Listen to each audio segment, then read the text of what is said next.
안녕하십니까. 맨눈으로 세상의 흐름을 읽어드리는 Y타임즈 정세 분석의 추국일입니다. 러시아의 우크라이나 침공에 대해서 대외적으로 엄격한 중립을 표방하고 있는 중국이 사실 이 러시아의 우크라이나 전쟁 개시 직전에 러시아를 지원하기 위해서 우크라이나군의 사이버 공격을 감행했다. 이런 사실이 들통나서 중국을 당혹스럽게 만들고 있습니다. 영국의 더 타임스는 현지 시간으로 1일 이런 보도를 했습니다. 중국이 러시아가 우크라이나를 침공하기 직전 우크라이나 주요 정부 부처의 웹사이트 수백 곳을 해킹하려고 했다는 정황을 영국의 국가사이버보안센터가 포착했다는 겁니다. 그러면서 이 우크라이나 국방부를 비롯해 가지고 600곳 이상의 웹사이트가 중국 정부와 연계된 수천 건의 해킹 시도가 있었는데 이를 영국 국가사이버보안센터가 인지를 했고 조사에 착수했다. 이렇게 보도를 한 겁니다. 이와 관련해서 우크라이나 보안국 SBU는 중국의 해킹 시도는 2022년 베이징 동계올림픽이 끝나기 전에 시작됐고 러시아가 우크라이나를 침공하기 하루 전인 2월 23일 정점에 달했다 그러면서 이 공격이 대상이 된 곳으로는 우크라이나 국경수비대 그리고 국립은행 또 철도 당국 등이 포함됐고 이런 시도가 국가 기밀 자료를 훔치고 국방 및 민간 시설들을 방해한다든지 차단하기 위한 목적이 있었다. 이렇게 주장을 한 겁니다. 또한 영국 정부 대변인은 이 국가사이버보안센터가 국제 파트너들과 함께 중국의 이런 혐의를 조사하고 있다. 이렇게 밝힌 겁니다.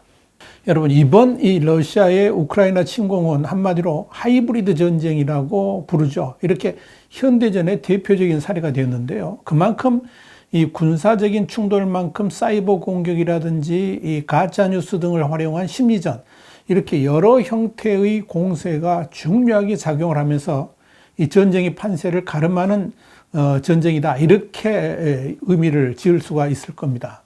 실제로 우크라이나는 러시아로부터 올 1월과 2월 4차례에 걸쳐서 정부 전산망에 악성 코드가 심어져 있거나 또 이 금융기관에 대규모 디도스 공격이 벌어지는 등의 대규모 사이버 공격을 받은 바 있습니다. 그런데 그런 러시아의 하이브리드 전쟁에 중국 당국이 직접적 지원을 했다 그러면 이건 사실상의 우크라이나 전쟁에 중국이 총이 아닌 사이버로 참전한 것이나 다름없다는 점에서 이 우크라이나의 무고한 인명살상에 중국도 개입했다는 비판을 피할 길 없게 됐습니다.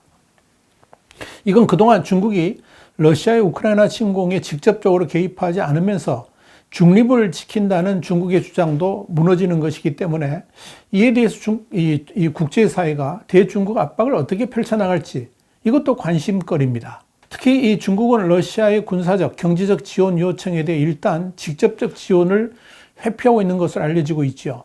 미국을 비롯한 서방 세계의 압박이 워낙 크기 때문에 그렇습니다.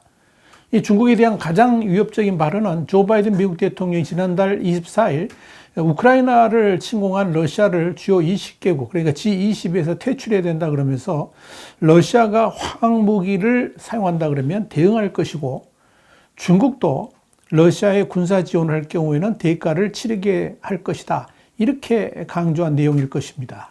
만약 영국 정보당국이 파악한 것 같이 중국이 러시아를 도와서 사이버전에 나선 것이 공식적으로 확인된다면 중국도 러시아와 같이 제재를 받게 될까요? 현재로서는 중국의 지원 규모가 얼마나 큰지 또 구체적으로 우크라이나에 어떤 피해를 입혔는지 확인이 되지 않은 상태이기 때문에 가타부타 결론부터 말씀드리기는 힘들 겁니다만 이로 인해서 중국이 직접적인 경제 제재를 받기보다는 이미 진행되고 있는 서방 세계하고의 디커플링에 더욱 힘이 실리지 않겠나 이렇게 보입니다. 만약 중국의 사이버 지원을 이유로 이 서방 세계가 중국에 대해 세컨더리 보이콧을 감행한다 그러면 중국의 반발도 물론이거니와 이 중국이 아예 군사적 또는 경제적 지원에 나설 가능성도 배제할 수 없기 때문에 그렇습니다. 그래서 현재 상황으로는 이 서방 진영이 중국의 본심을 파악했고 더불어 러시아에 대한 지원에 실질적으로 나섰다는 것만 확인하고 별다른 제재 조치 이행으로 발전하지는 않지 않겠느냐 그렇게 봅니다. 그러나 중국이 서방으로부터 경제적 제재는 안 받는다 할지라도 외교적 제재는 상당히 강하게 가해질 가능성은 충분히 있습니다. 이런 현상이 가장 두드러지게 나타나게 될 국가가 바로 유럽연합, 그러니까 EU하고 우크라이나일 것입니다. 중국은 사실 미국과 유럽을 갈라치기 할 목적으로 부단하게 대-EU 관계를 강화해 왔지요. 그러면서 양국 간의 투자협정 체결 직전까지 갔지만 신장 우이구르 지역에 인권 문제가 터지면서 물 건너갔습니다. 그럼에도 중국은 EU와의 관계 회복을 위해서 꾸준히 노력을 해왔습니다. 지난 1일 영상으로 진행된 중국 유럽연합 그리고 EU 정상회의도 원래는 유럽연합과의 관계를 다시 회복해 보려고 하는 의도에서 중국이 줄기차게 요구해서 성사된 것이었습니다. 그런데 러시아의 우크라이나 침공이 시작되면서 중국은 표면상으로는 중립을 표방했습니다마는 러시아를 비판하지도 않고 대러 제재에 반대 의사를 표시하면서 이런 중국의 행보가 사실상 러시아를 지원하는 것으로 받아들여졌습니다. 자, 그러다 보니까 미국과 EU는 대러시아 제재에 중국이 우회로를 제공할 가능성을 염두에 두고 경고 메시지를 보내왔습니다마는 중국이 시진핑 주석은 오히려 적반하장격으로 유럽의 자주성을 강조하면서 유럽 측이 자주적인 대중국 인식으로 자주적인 대중국 정책을 펴서 중국과 함께 공동으로 중국 유럽 관계의 장기적 안정화를 추진해 나가기를 희망한다. 이렇게 말한 겁니다. 이게 무슨 뜻인가 하니 이런 거죠. 미국과 유럽이 갈라쓰고 중국과 유럽연합이 협력을 해 나가자 이렇게 주장을 한 겁니다. 그런데 이렇게 유럽을 중립국가 영역으로 묶어두려고 하는 시진핑 주석의 주장은 너무나도 현실과 동떨어져 있다 보니까 EU 지도부의 공감을 전혀 얻지를 못한 거죠. 또 역시 중국은 러시아 편이다 이런 인식을 더욱 강하게 심어주면서 이젠 유럽연합으로부터도 중국이 완전히 소외당하는 처지로 전락하게 된 겁니다.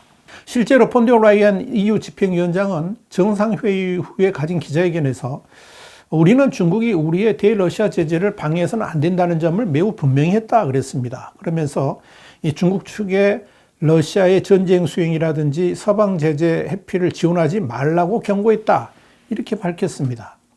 결국 중국과 EU 지도부와의 화상회담은 중국이 원했던 관계 정상화는 물 건너간 거고 오히려 우크라이나 침공이 유럽 전반에 대한 안보 위협으로 다가온 상황에서 유럽의 시선은 중국과의 협력에 초점을 맞추기보다는 중러 협력에 대한 견제 쪽을 향하고 있다. 이렇게 분석할 수 있을 겁니다. 자, 이런 상황에서 영국의 정보당국이 이미 중국이 러시아의 우크라이나 침공에 사이버전으로 협력을 했다는 것이 사실 확인된다 그러면 중국은 사실상 이 러시아와 같은 처지에 놓이게 될 것이 분명해 보입니다. 다시 말씀드려서 중국과 EU 간의 관계 회복은 이미 불가능해진 거고 오히려 미국과 중국이 디커플링 하는 것 같이 EU도 이런 디커플링에 적극 동참하게 될 것이다. 이런 의미입니다. 또 하나의 중요한 포인트가 바로 중국과 우크라이나와의 관계죠.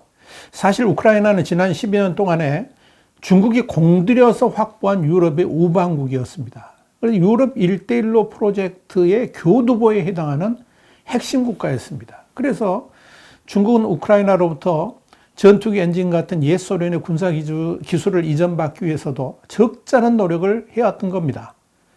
지난 3월 26일 홍콩의 사우스차이나 모닝포스트는 이 중국과 우크라이나 간에는 강력한 경제 및 국방 관계를 맺고 있다 그러면서 우크라이나는 동유럽 국가 중에 가장 큰 무역 파트너이며 우크라이나는 중국의 군사력을 현대화할 수 있도록 도운 나라라 이렇게 지적을 했습니다. 그러면서 사우스차이나 모닝포스트는 중국은 구소련으로부터 최초의 항공모함 기술을 포함해서 미사일 시스템과 전투기 프로토타입 등 이 군사력 증강에 많은 도움을 줬다 그랬습니다. 그러면서 구소련에서 독립한 우크라이나는 재정 적자에 허덕이고 있었는데 항공모함을 카지노로 개조해 사용하겠다는 중국의 요청에 1,500만 달러를 받고 중국에 넘겨줬다 그랬습니다. 그것이 바로 지금의 중국 최초 항공모함인 야오닝함이 된 거죠. 또한 중국은 우크라이나로부터 전투기 엔진이라든지 해군의 가스터빈 엔진 기술들을 도입해 왔고 얼마 전까지만 해도 이런 군사적 지원을 계속해 왔다 그랬습니다. 그러면서 물론 최근 들어서 미국의 개입으로 중국이 우크라이나의 항공기 엔진 제조업체인 모터시크를 인수하려던 계획은 좌절됐지만 중국은 이외에도 농업 부문이라든지 문화 및 과학 부문에서 우크라이나의 도움을 상당히 많이 받아왔다. 이렇게 사우스차이나 모닝포스트는 지적하고 있습니다. 자, 그러다 보니까 우크라이나는 중국과 러시아 간의 교육 규모보다 더 컸다는 거죠. 그래서 2020년의 경우에는 양국 간 교역액이 154억 달러나 됐다라고 사우스차이나 모닝포스트는 전했습니다. 그런데 이렇게 엄청난 규모의 무역을 하면서 우크라이나로부터 곡물을 비롯해 가지고 첨단 기술의 도입이 이제는 막힐 위기에 처했다는 겁니다. 결국 전쟁이 끝나고 나면 중국은 우크라이나에 대해서 관계를 정상화하자는 말을 꺼내지도 못할 상황이 되었다는 겁니다. 이게 사우스차이나 모닝포스트의 분석입니다. 그것도 우크라이나 입장에서는 구태여 중국에 수출하지 않아도 대체할 수 있는 판로가 많습니다만은 중국은 그렇지 못하다는 점에서 앞으로 중국에게는 상당한 시련으로 다가올 가능성이 높다. 이렇게 말씀드릴 수 있을 겁니다. 이렇게 중국과 우크라이나 간의 디커플링이 현실화될 것이라는 전망은 이미 현실화되고 있습니다. 지난 3월 18일 늑대전상, 그러니까 전랑 외교의 선봉장인 자오리젠 중국 외교부 대변인이 가뜩이나 불만이 큰 우크라이나 정부의 속을 다시 한번 긁었습니다. 자오리젠 대변인은 브리핑을 통해서 미국은 우크라이나에 무기를 온주하지만 우리는 분유와 담요, 침낭, 방수매트 같은 인도주의적 물자 지원을 한다 그러면서 우크라이나에 대한 미국의 무기 지원에 반대 입장을 분명히 했습니다. 그런데 이 발언에 대해서 이리나 베레시추크 우크라이나 부총리가 발끈했습니다. 그는 매우 경박하고 존경받는 대국의 유상에도 맞지 않는 발언이다. 그러면서 러시아가 민간인 거주지를 폭격하는 상황에서 우리에게 방공 시스템이 절실한데 무슨 방수 매트를 이야기를 하고 있느냐, 이렇게 일갈한 겁니다. 그러면서 그는 중국은 민간인 거주 지역을 폭격하는 사람들, 그러니까 러시아에 대한 지원을 당장 중단하라고 이렇게 말을 하기도 했습니다.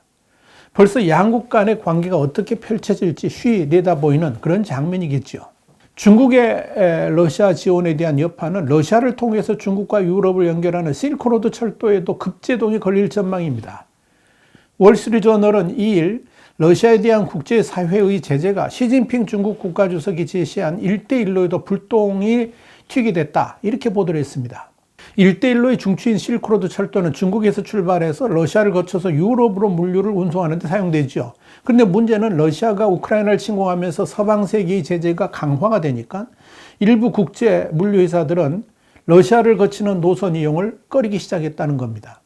철도 대신 해상 운송으로 옮겨가고 있다는 거죠. 실제로 월스트리트저널은 독일에서 실크로드 철도의 허브로 불리는 디스부르크항은 최근 러시아의 협력국인 벨라루스와 관련된 사업을 모두 중단한다라고 밝혔습니다. 또한 디스부르크는 벨라루스 민스크 외곽에 대형 물류단지에 컨테이너 터미널을 건설하는 사업의 지분도 모두 매각하겠다라고 했는데, 이 민스크의 물류단지는 중국이 20억 달러, 그러니까 한 2조 4천억 원을 투자한 대형 프로젝트인데요. 자, 그런 점에서 중국에게도 큰 충격이 될 것으로 보입니다. 결국 이 러시아의 우크라이나 침공으로 중국의 1대1로 완성에도 큰 타격을 주게 될 것으로 보입니다. 이렇게 중국은 엎친 데 덮친 격으로 또 하나의 좌절을 맛보게 될 것으로 예상됩니다. 와이타임즈 정세분석이었습니다. 다음 시간에 다시 뵙겠습니다. 감사합니다.